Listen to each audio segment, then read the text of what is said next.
კიდევ ერთხელ მოგესალმებით, ეთერშია ქრონიკა 5-ზე. ახალ ამბებს ნუცა კოპალიანი გაგაცნობთ. გამოშვებაში თქვენ ნახავთ.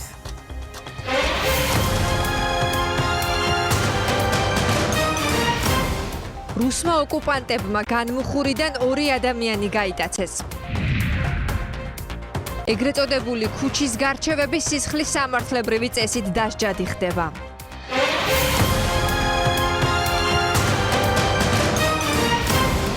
რუსმა ოკუპანტებმა სოფელ განმუხურის 2 მკვიდრი გაიტაცეს. ადგილობრივების ინფორმაციით გიგლა მიქავა და ემირ გოგოხია საძოვრებიდან აიყვანეს. ცოტა ხნის წინ გატაცებულების ოჯახში სამეგრელო ზემო სვანეთის გუბერნატორი ალექსანდრე მოწერელია იმყოფებოდა. ნატა მახულაძე გვეტყვის ახლა დეტალებს. ნატა, თუ არის რაიმე სიახლე გატაცებულების შესახებ? ალექსანდრე მოწერელიას იმედი აქვს, რომ გათავისუფლება უახლოეს მომავალში მოხდება გატაცებულების, ვინაიდან ამ დროისთვის მიმდინარეობს მოლაპარაკებები და გუბერნატორს იმედი აქვს, რომ მოლაპარაკებების შედეგად სავარაუდოდ დღის მეორე ნახევარში მოხდება გატაცებული გოგოხიას და ერქვანიას გათავისუფლება. მე შეგახსენებთ, რომ 2 ადამიანი საქართველოს მოქალაქე გაიტაცეს საქართველოს კონტროლირებადი ტერიტორიებიდან, მაშინ როდესაც ისინი იმყოფებოდნენ საძოვარზე, სადაც იყვნენ მათი ცხენები და სურდათ ამ ცხენების წამოყვანა.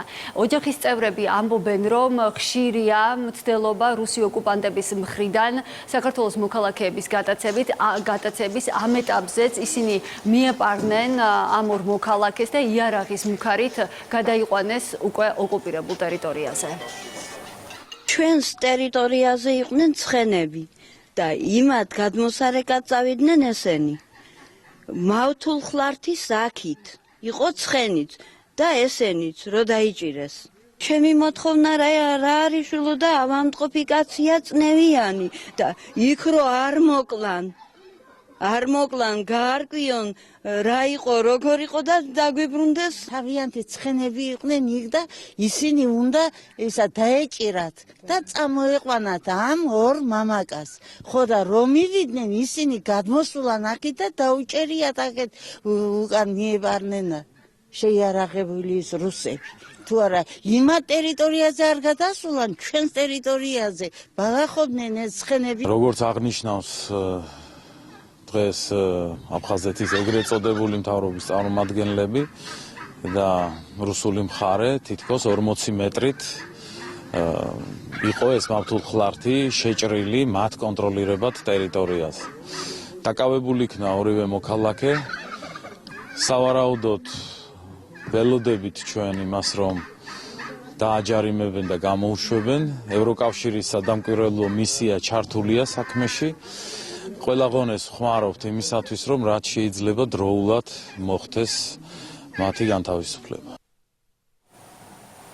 ევროკავშირის სადამკვირვებლო მისიას უკვე შეატყობინეს ამ ფაქტის შესახებ მმართველი გუნდის წარმომადგენლებმა. ქეთი ციხელაშვილი პირადად ისეუბრა ასევე ევროსაბჭოს მონიტორებს, რომლებიც ამ დროისთვის იმყოფებიან საქართველოში და სავარაუდოდ ეს ფაქტები ევროსაბჭოს მოხსენებაშიც მოხდება. გარდა ამისა, მუშაობს ცხელი ხაზი, თუმცა ეს ყველაფერი ოპოზიციისთვის არასაკმარისია, ვინაიდან ოკუპანტები განაგრძობენ თვითნებურ ქმედებებს. აგრესორული სახელმწიფოს რუსეთის ზოგადი პოლიტიკა მუდმივი საფრთხის წინაშე შეყენება ჩვენი ქვეყნის მოქალაქეებს და რა თქმა უნდა ისინი აგებენ მთლიან პასუხს ამ ქმედებებზე. ჩვენი პრობლემა იმაში მდგომარეობს, რომ ამ პირობებში ჩვენი ხელისუფლება არ აკეთებს საკმარისთან მიახლოებულსაც კი, რომ პოლიტიკური ფასი დაუჯინოს რუსეთს ამ ტიპის ქმედებებს. საოკუპაციო რეჟიმი აგრძელებს იმ მახინჯ პრაქტიკას, რომელიც უკავშირდება ადამიანების უკანონო დაკავებას, ამჯერად განმუხურის მაცხოვრებლებს ეხება საქმე. ამ ეტაპზე ამოქმედებული გახლავთ ცხელი ხაზი, ინფორმირებული არის ევროკავშირის სადამკვირვებლო მისია და რა თქმა უნდა ეს ინსტრუმენტები იმისთვის არის გააქტიურებული, რომ მოხერხდეს მათი გათავისუფლება. ამ ეტაპზე გავრცელებული ინფორმაციით მიქავა და გოგოხია გალის იზოლატორში იმყოფებიან. მადლობა, ეს იყო ნატა მახულაძე. აღმასრულებელი ხელისუფლება არასდროს ჩაერევა კონკრეტული მოსამართლეების მათი სახელებისა და გვარების მიხედვით დანიშვნა ან არ დანიშვნაში. ამის შესახებ ქვეყნის პრემიერ-მინისტრმა განაცხადა. მამუკა ბახტაძეს დღეს გუნდის შიგნით არსებულ აზრთა სხვადასხვაობაზეც დაუსვეს კითხვა, თუმცა პრემიერის განცხადებით ლოგიკურია, რომ რეფორმასთან დაკავშირებით ბევრი მოსაზრება არსებობს. მამუკა ბახტაძემ დღეს ტრადიციული ბრიფინგი გამართა მთავრობის ადმინისტრაციაში, სადაც ცოტა ხნის წინ დასრულდა მთავრობის ხდომა. ნინო არღვლიანი გაგვაცნობს ახლა პრემიერის განცხადებებს. ვრცლად ნინო გისმენთ. ბევრ სხვა საკითხთან ერთად ნუცაშე როგორც აღნიშნე საქართველოს პრემიერ-მინისტრმა მედიასთან შეხვედრისას ყურადღება გუნდში არსებულ აზრთა სხვადასხვაობასა და სასამართლო რეფორმასთან დაკავშირებით გაამახვილა. მამუკა ბახტაძე ამბობს, რომ გუნდში არსებული აზრთა სხვადასხვაობა ბუნებრივი პროცესია, იმაში როცა მიმდინარეობს ისეთ მნიშვნელოვან რეფორმაზე მსჯელობა, რომელიც სასამართლოს უკავშირდება. საქართველოს პრემიერის განცხადებით ახლა ყველაზე მნიშვნელოვანია შემუშავდეს კონკრეტული კრიტერიუმები, რის მიხედვითაც მოხდება მოსამართლეების გამწესება სასამართლოში. საქართველოს პრემიერმა ასევე სასამართლო რეფორმაზე საუბრისას ისაუბრა კონკრეტულ ცვლილებებზე, რომელიც ქართული ოცნების ხელისუფლების პირობებში სასამართლო რეფორმის მიმართულებით გადაიდგა და განაცხადა ისიც, რომ სწორედ ამ რეფორმების შედეგია, რომ შემცირებულია, მაგალითად 11%-ით არის შემცირებული სტრასბურგის სასამართლოში მიმართვიანობის მაჩვენებელი.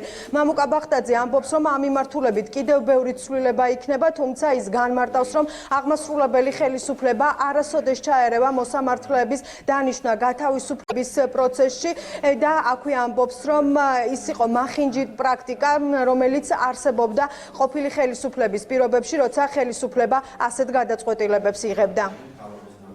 პარლამენტში მიმდინარეობს პოლიტიკური პროცესი, სასამართლო რეფორმა გახლავთ ის რეფორმა, რომელიც ნებისმიერი მოქალაქისთვის არის ძალიან მნიშვნელოვანი. მე ზოგადად ჩართულობას, პლურალიზმს მივესალმები, იმიტომ რომ ეს რეფორმა ამას ნამდვილად მოითხოვს. ამასთან ერთად არსებობს სხვადასხვა პოლიტიკური შეფასებები და ესეც მე ვფიქრობ არის ძალიან ნორმალური და ლოგიკური. საერთოდ მნიშვნელოვანი და აუცილებელია, რომ ჩამოყალიბდეს ობიექტური კრიტერიუმები და პროცედურები და ეს უნდა იყოს სწორედ მე ვფიქრობ ერთ-ერთი ყველაზე უფრო მნიშვნელოვანი საკითხი, სადაც რაზეც საზოგადოება უნდა საუბრობდეს. აღმასრულებელი ხელისუფლება, ვინაიდან თავის დროზე იყო ჩართული, მათ შორის მოსამართლეების დანიშვნაში, რომ ეს უნდა გაგრძელდეს და ეს არის ბუნებრივი, ეს არის მახინჯი, ეს არის სიმახინჯე. მე ხშირად მეუბნებიან, რომ აი რატო ვცდილობ ბევრ სხვა, ასე ვთქვათ, პასუხში გამოიყენო სტატისტიკა და ხშირად, ასე ვთქვათ, კი ტექნიკური განათლება ხშირად ასე ვთქვათ ციფრების სიყვარულისკენ უბიძგებს ადამიანს, მაგრამ ამას ვერ ავწდებით ჩვენ და ყველამ კარგად უნდა გავიაზროთ. 2012 წლიდან დღემდე თქვენ სტატისტიკას აიღებთ, სტრასბურგში მიმართვის მაჩვენებელი არის 11 ჯერ შემცირებული. ხაზი მინდა გაუსვა. 11 ჯერ შემცირებული. ეს არის პასუხი იმ კითხვაზე, რომელსაც სამწუხაროდ პოპულისტი პოლიტიკოსები სვამენ, რომ რა გაკეთდა იმ რეფორმების ტალღის შედეგად სასამართლოში და იგივე კატასტროფა, რაც 2012 წლამდე ხდებოდა. ეს არის ტყუილი და საზოგადოების შეცდომაში შეყვანა. ჩვენ შევძელით და მოხსენით ის პოლიტიკური წნეხი, რომელიც 2012 წლამდე იყო სასამართლოში. ეგრეთ წოდებული ქუჩური გარჩევები სისხლის სამართლის წესით დაისჯება. ამის შესახებაც საქართველოს პრემიერ-მინისტრმა მთავრობის ხდომის დაწყებამდე ისაუბრა. მამუკა ბახტაძის განცხადებით, კანონი განსაკუთრებით მკაცრი იქნება იმ შემთხვევაში, თუ კი ამ გარჩევებში არასრულწლოვნების ჩართვა მოხდება. ჩვენ ვაგრძელებთ კრიმინალთან და კრიმინალურ მენტალიტეტთან ბრძოლას, რომლის ერთ-ერთი სერიოზული გამოვლინება გახლავთ ეგრეთ წოდებული ქუჩური გარჩევები.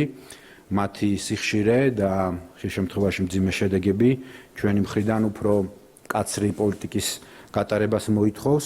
შესაბამისად დღეს ჩვენ ვიხილავთ ახალ საკანონმდებლო პაკეტს, რომლის მიხედვითაც ეგრეთ წოდებული ქუჩის გარჩევები გახდება სისხლის სამართლის წესით დასჯადი. ხაზგასმით მინდა აღვნიშნო, რომ განსაკუთრებით გამკაცდება სასჯელი იმ პირთა მიმართ, ვინც არასრულწლოვნების ჩაბმას შეეცდება ასე დანაშაულებრივ ქმედებაში. კრიმინალურ მენტალიტეტთან წინააღმდეგ ბრძოლა კიდევ უფრო ეფექტიანი გახდება და ჩვენ შევძლებთ თავიდან ავიცილოთ ის მძიმე შედეგები, რომელიც ხშირ შემთხვევაში ასეთ გარჩევებს უკავშირდება. გარდა იმ საკანონმდებლო ინიციატივისა, რომლის შესახებაც პრემიერმა თავად ისაუბრა, დღეს მთავრობის წევრებმა 17 საკითხი განიხილეს. მთავრობის ადმინისტრაციაში სხდომა ამ დროისთვის უკვე დასრულებულია. მადლობა ნინო არღვლიანი საუბრობდა პირდაპირ ეთერში. ზუგდიდის მე-6 საჯარო სკოლის დირექტორის იაკერზაიას შვილს ბაჩანა შენგელიას გენერალურ პროკურატურაში კითხავენ. შენგელია ამბობს, რომ მის ხელთ არსებულ ყველა მტკიცებულებას წარუდგენს უწყებას. სკოლაში ჩატარებულ ინსპექტირებასთან დაკავშირებით გამოძიება უფლებამოსილების შესაძლო ბოროტად გამოყენების მუხლით მიმდინარეობს. ზუგდიდის მე-6 სკოლაში შემოწმება მოქალაქის წერილის საფუძველზე გასული წლის ნოემბერში ჩატარდა. დეკემბერში კი ინსულტის შედეგად სკოლის დირექტორი იაკერზაია გარდაიცვალა. ოჯახი მის გარდაცვალებას ინსპექტირებასა და კერძაიაზე პოლიტიკურ ზეწოლას უკავშირებს. გვაქვს ახალი მტკიცებულებები, რომელიც ამ თვენახევრის განმავლობაში გამოიკვეთა საქმეში, ამიტომ ვაპირებთ პროკურატურას მივაწოდოთ დეტალური ინფორმაცია, მტკიცებულებები, ყველა ის ფაქტი, რაც არის ამ დანაშაულის ასე ვთქვათ მნიშვნელოვანი დეტალი. ეს საქმე არის შესაძლო ზეწოლის საქმე და პოლიტიკური დევნის საქმე. შესაბამისად, ბუნებრივია, ყველა დოკუმენტი, რაც ჩვენ გაგვაჩნია, უკავშირდება ამ საქმეს და საბოლოო ჯამში პოლიტიკური ზეწოლის ნაწილია ეს ყველაფერი. ზაზა სარალიძე საგამოძიებო უწყებაშია, სადაც გენერალურ პროკურორს, ასევე მისი და მისი შვილის საქმის პროკურორებს ხვდება. სარალიძესთან ერთად გენერალურ პროკურატურაში ადვოკატები ნესტა ლონდარიძე და ალეკო ცქიტიშვილი მივიდნენ. ხორავას ქუჩაზე მოკლული მოზარდის მამას იმედი აქვს, რომ დღეს ბევრ კითხვაზე მიიღებს პასუხს. მას გარეთ ოპოზიციის წარმომადგენლები ელოდებიან. შეგახსენებთ, ზაზა სარალიძემ გასულ კვირას მოითხოვა საქმის პროკურორებთან შეხვედრა, მას გენერალური პროკურორის შეხვდა და მიღება დღეისთვის დაინიშნა. უშინდელი პროცესიდან გამომდინარე კიდევ დაემატა გარკვეული კითხვები. დღეს სავარაუდოდ უნდა იყვნენ წარმოადგენლები შეხვედრაზე ასევე ის საქმის პროკურორები, რომლებსაც წარდგენილი აქვს ეს საქმე სააპელაციო სასამართლოში. წინასწარ არაფერ კითხვას არ დავსვა, რო არ მოემზადონ, ადგილზე დავსვა ყველა კითხვას, არასდროს აუცილებლად უნდა მივიღო ამომწურავი პასუხი. გამოძიების ინტერესში არის მხოლოდ და მხოლოდ მკვლელების გაправება. ვის აფარებს ხელს გამოძიება, თქვენ როგორ გგონიათ? ყველას აბსოლუტურად მიხეილ კალანდიასთან დაწყებული ყველა პროკურორს და ყველა გამოძიებას. იმედის გარეშე არ მოსულა და ნახოთ. განიხილება დღევანდელ შეხვედრაზე არა მხოლოდ ერთი კონკრეტული საქმე, ეს ხორავას ქუჩაზე მოკლული არასრულწლოვნების საქმე, რომელიც სააპელაციო სამართლოში მიმდინარეობს და ასევე არის გამოყოფილი საქმე ამ საქმიდან და მიმდინარეობს გამოძიება შინაგან საქმეთა სამინისტროში. ასევე ჩვენ მოვითხოვთ, რომ გარკვეულწილად პასუხები გაეცეს ბრალდების საქმესთან დაკავშირებით კითხვებს, რაც გაგვაჩნია ჩვენ. ეს ეხება ინციდენტს, რომელიც მოხდა პარლამენტის შენობის წინ.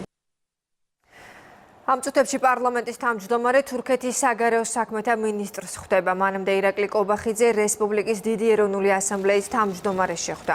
გაიმართა პირისპირ და გაფართოებული აუდიენცია. ყურადღება გამახვილდა საპარლამენტთაშორისო ურთიერთობებისა და ეკონომიკური თანამშრომლობის გააქტიურებაზე. თურქეთის მხარემ საქართველოს ტერიტორიული მთლიანობისა და სუვერენიტეტისადმი, ასევე საქართველოს დასავლური მისწრაფებების მიმართ მხარდაჭერა კიდევ ერთხელ დაადასტურა.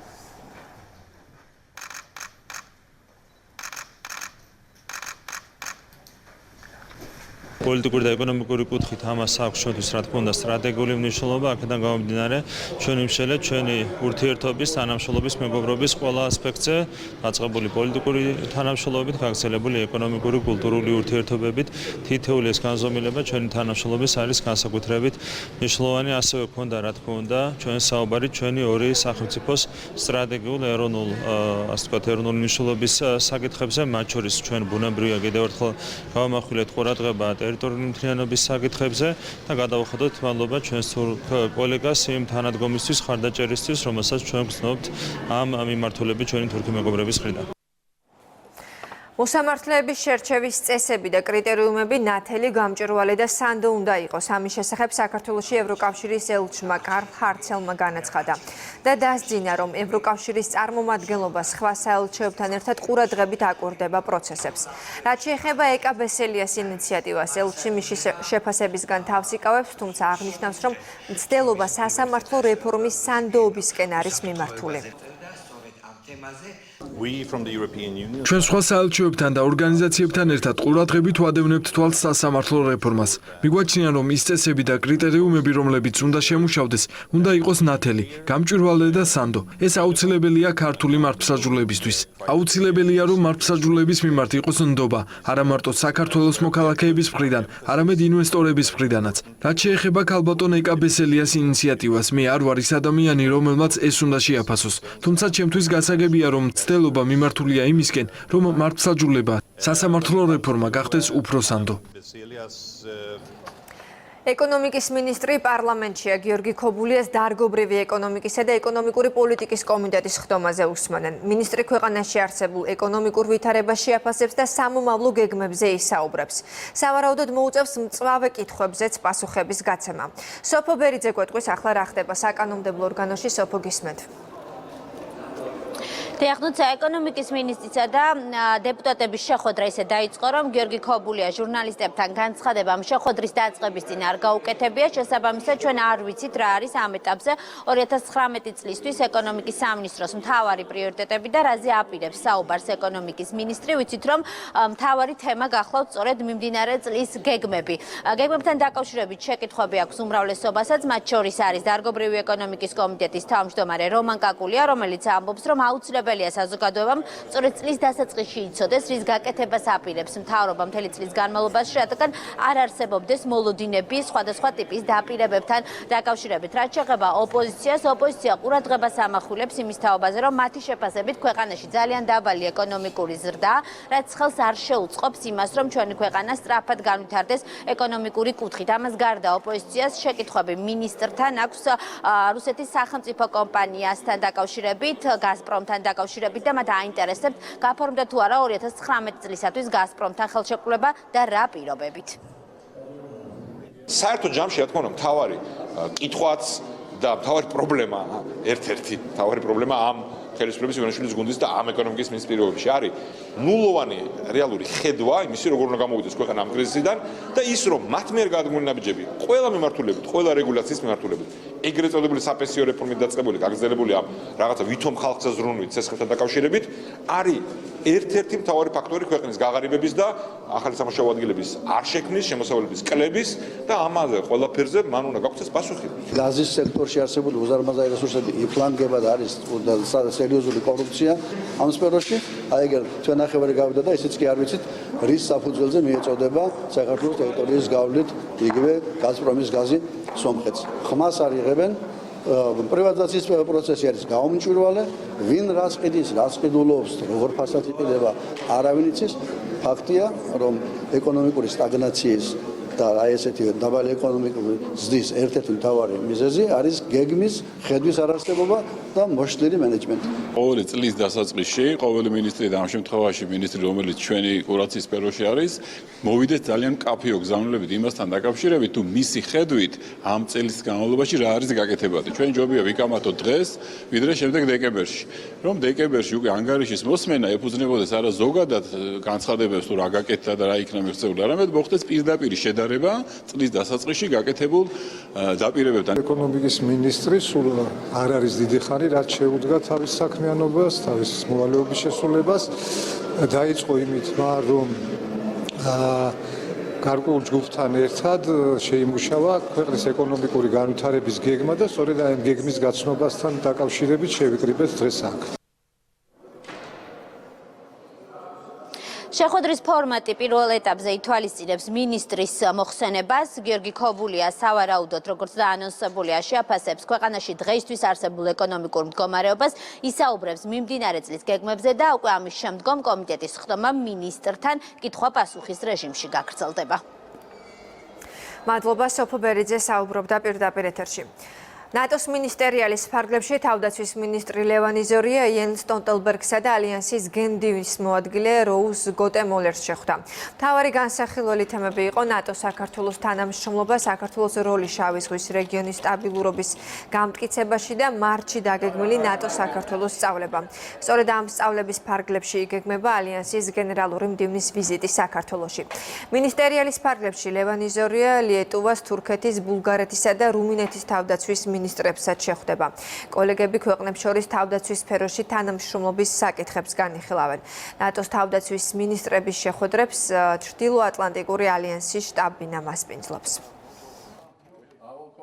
ამ მაღალი შეხვედრებიდან ჩანს, რომ საქართველო არის ყოველთვის აქტუალურად ნატოს მხრივ შეფასებული და განხილული. ჩვენ ახლა კიდევ გვექნება ჩვენს კოლეგებთან შეხვედრა, გეგმავ 4 ქვეყნის ნატოს წევრი ქვეყნის თავდაცვის მინისტრებთან შეხვედრა წელს. გვექნება სწორედ მეტი ნატოს საქართველოში პრინციპის რეალური განხორციელება. თუ რელიგიური ორგანიზაციაში გაწევრიანდებით და მღვდელმსახურის სტატუსს მიიღებთ, მსჯავრდებულებთან შესვლას უპრობლემოდ შეძლებთ. ასეთ მიზანს ემსახურება ახალი რელიგიური ორგანიზაცია. ბიბლიური მზრუნველობის დამფუძნებელი იურისტი ალექსანდრე კობაიძეა, როგორც თავად ამბობს, რელიგიური ორგანიზაციის შექმნის ერთადერთი მიზანი პატიმრების გარე სამყაროსთან კავშირის შენარჩუნებაა.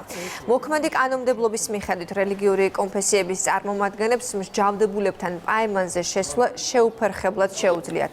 მღვდელმსახურის სტატუსს კი ბიბლიური მზრუნველობის წარმომადგენლები გასაუბრების შემდეგ ასცემენ.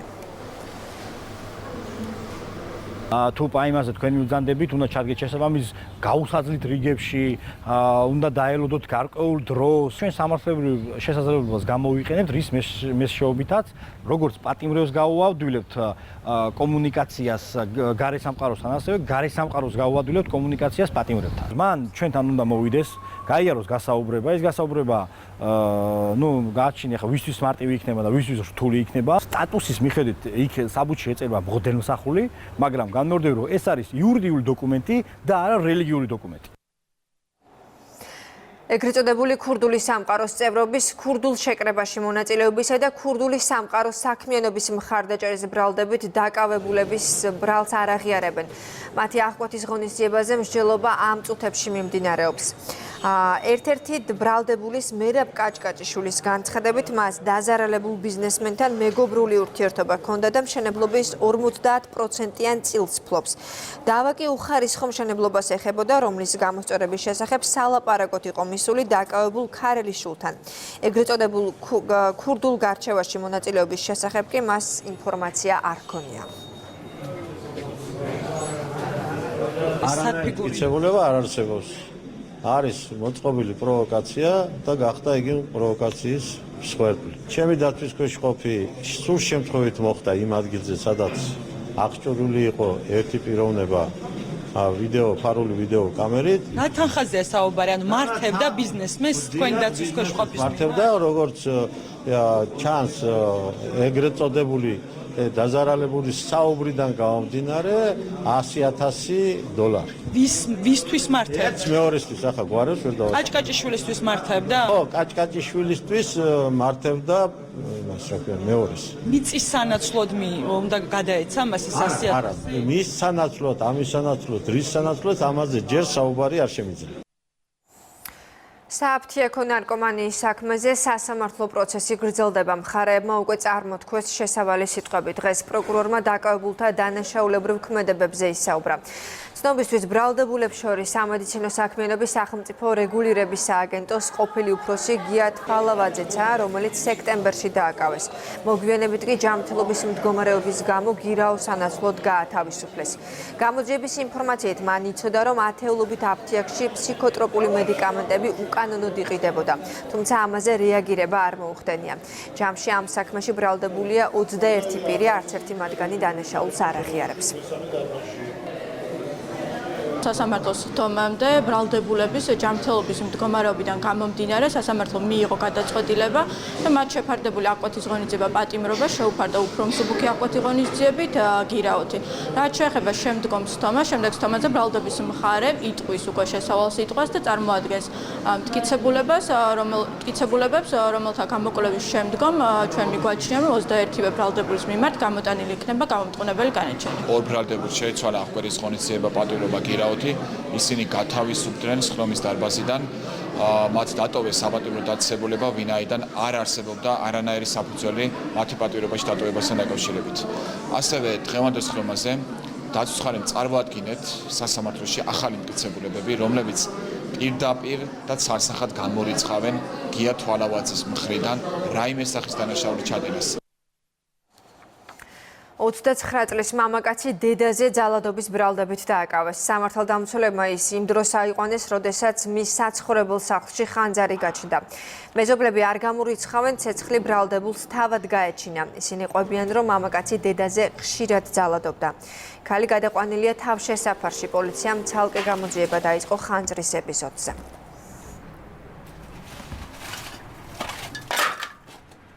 ამბობს, რომ ავანტე ფეჩი და გავედი. დედასთან ერთად ცხოვრობდა ხო? დედა ოჯახი. დედა სვავდა და სვავდა. სარდაფში გასასვლელი სად აქვს გაკეთებული? აქ არის ქვემოთ? ზიურის პარკში სოციალური კაფე სავარაუდოდ არასრულწლოვნებმა გაქურდეს. წაღებულია ლეპტოპი, მობილური ტელეფონი და 178 ლარი. დილით მომხდარ ფაქტზე დაწყებულია გამოძიება. შინაგან საქმეთა სამინისტროში აცხადებენ, რომ მოზარდების ვინაობა იდენტიფიცირებულია. ამოღებულია გარე პერიმეტრზე დამონტაჟებული კამერების ჩანაწერი. შესულები არიან გვერდითა კარებიდან. კარების საკეტი არის გატეხილი, წაღებულია iPod-ი, ლეპტოპი, თანხამცირეოდანობის და ტელეფონი. ჩანაწერი ვნახე კი, სადაც მოზარდები ჩანენ, ანუ როგორ აწვალებენ, სკამი არის გაფუჭებული, ალბათ სავარაუდოდ გასატეხა ჭირდებოდათ კარების. მე მოიშვნენ და არ ვიცი რითი გააღეს. რუსთავის მეტალურგიულმა ქარხანამ ამერიკის უდიდეს ნავთობ კომპანია Exxon Mobil-თან მილების მიწოდებაზე წინასწარ შეთანხმებას მიაღწია. როგორც ქარხანაში განმარტავენ, ამერიკაში მილების ექსპორტი შარშან დაიწყეს და შტატების მიერ ფოლადის ნაკეთობების იმპორტზე შემოღებული შეზღუდვების მიუხედავად ექსპორტს მაინც განაგრძობენ. კომპანიაში აცხადებენ, რომ ფოლადის უნაკერო მილი ტექნოლოგიურად ყველაზე რთული ინდუსტრიული პროდუქტია, რაც კი საქართველოს განვითარებულ ქვეყნებში ექსპორტზე გაუტანია.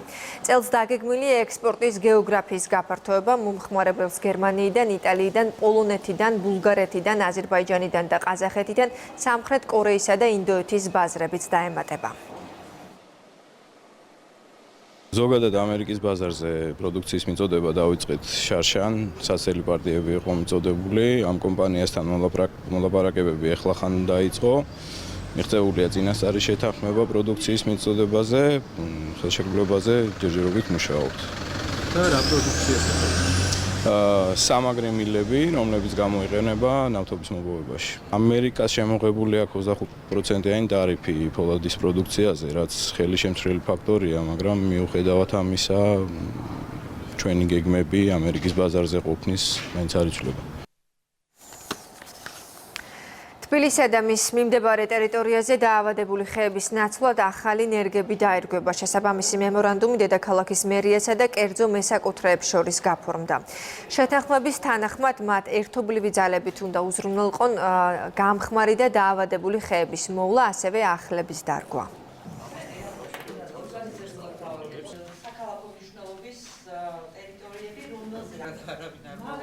გაფორმდა მემორანდუმი იმ კერძო მესაკუთრეებთან, რომელთა საკუთრებები ცენტრალურ გამზირებზე მდებარეობს და სადაც ჩვენ დაავადების ძალიან გავრცელების ძალიან დიდი კერები გვაქვს და გამხმარია ყველა ფიჭვი.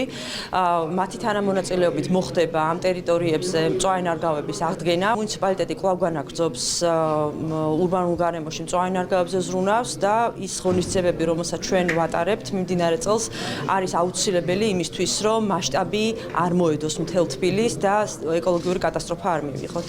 მერიის ინიციატივას ჩვენ შეუერთდით, იმდენად რამდენადაც მერიამ მაქსიმუმი გააკეთა ამ ეტაპისთვის, ექსპერტებთან ერთად შეიმუშავა კონკრეტული გეგმა, თუ როგორ უნდა მოხდეს ამ ნარგავებისგან გასუფთავება, რომლის დაავადების ბუდი აღარ იყოს და შემდგომ უკვე ახალი ნარგავების გაშენება განხორციელდეს. დღეს ბადრი პატარკაციშვილის გარდაცვალებიდან 11 წელი გავიდა. 52 წლის ბიზნესმენი 2008 წლის 13 თებერვალს ლონდონში გულის შეტევით გარდაიცვალა. ბადრი პატარკაციშვილის სახელს უკავშირდება მრავალი საქველმოქმედო პროექტი, თუმცა ერთ-ერთი ყველაზე მნიშვნელოვანი ტელეიმედია. ტელეკომპანია 2008 წელს მიისაკუთრეს და ის მფლობელებს 4 წლის შემდეგ 2012 წელს დაუბრუნეს. ბადრი პატარკაციშვილი იყო ბიზნესმენთა ფედერაციის ხელმძღვანელი და ოლიმპიური კომიტეტის პრეზიდენტი. ხედავთ სერიოზ თანხების და ჩვენ ამაზე პასუხობთ ხედავთ ქრონიკაში რეკლამის დროა, რამდენიმე წუთში დავბრუნდებით პირდაპირ ეთერში.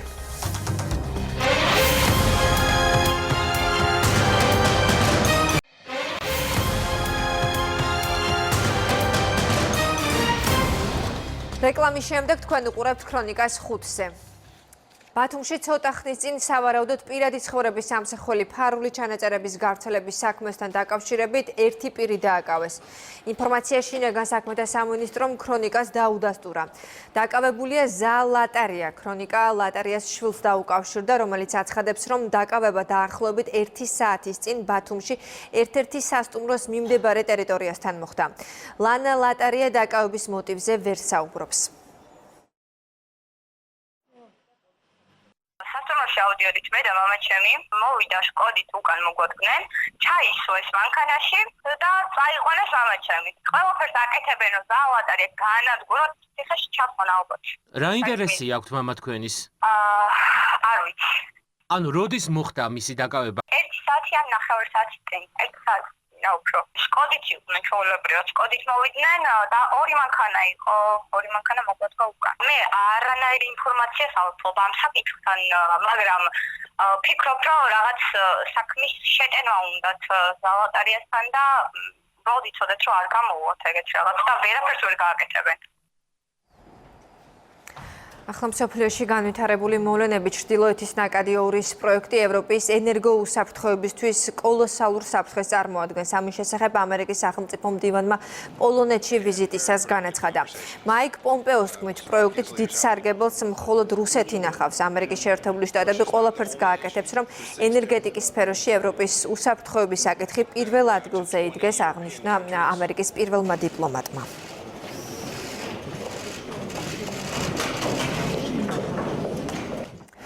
ჰაიტიში მასშტაბური საპროტესტო გამოსვლები გრძელდება, ადგილობრივი მოსახლეობა ხელისუფლებას კორუფციაში ადანაშაულებს და პრეზიდენტ მოიზას გადადგომას მოითხოვს. მრავალათასიანი დემონსტრაცია პორტო-პრენსში სამართალდამცველებთან შეტაკებაში გადაიზარდა. პოლიციამ დემონსტრანტების წინააღმდეგ ცრომლსადენი იარაღი გამოიყენა, რის შედეგადაც ერთი ადამიანი დაიღუპა. რამდენიმე კი დაიჭრა. მანიფესტანტებმა სავაჭრო დაწესებულებები დაარბიეს და ავტომობილები დაწვეს.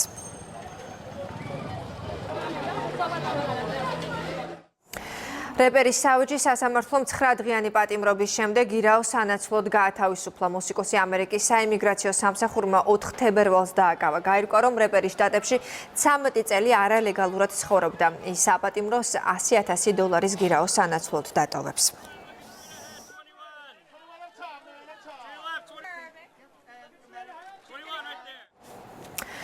ფრანგმა კონდიტერებმა შოკოლადის Empire State Building-ი ჩამოასხეს, რომელზეც კინგ კონგი აცოცებული შედევრი ამორი გიშონმა და კრისტოფ მერელმა მონრეალში შექმნეს. ამისთვის მათ 26 საათი და 60 კილოგრამი შოკოლადი დასჭირდათ. მათი ქმნილება Empire State Building-ის ზუსტ ასლს წარმოადგენს.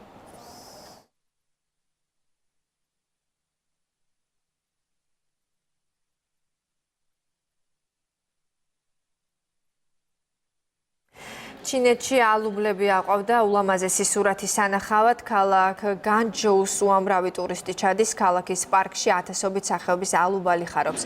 ყვავილობისას ალუბლები განჯოუსში განუმეორებელ პეიზაჟს ქმნიან.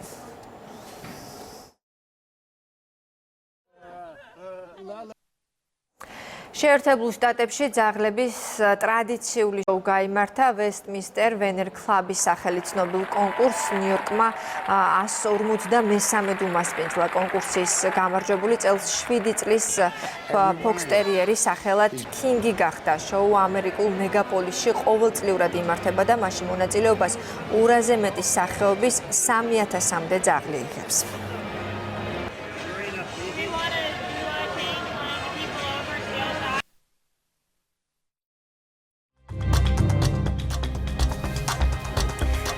ასეთი იყო ამ დროისთვის განვითარებული მოვლენები. დღის ყველა სიახლეებს ცვლად შეგიძლიათ წაიკითხოთ იმედი ნიუზ-ზე. ქრონიკაკის საღამოს 8-ზე მთავარი გამოშვებით დაბრუნდება პირდაპირ ეთერში. ნახვამდის.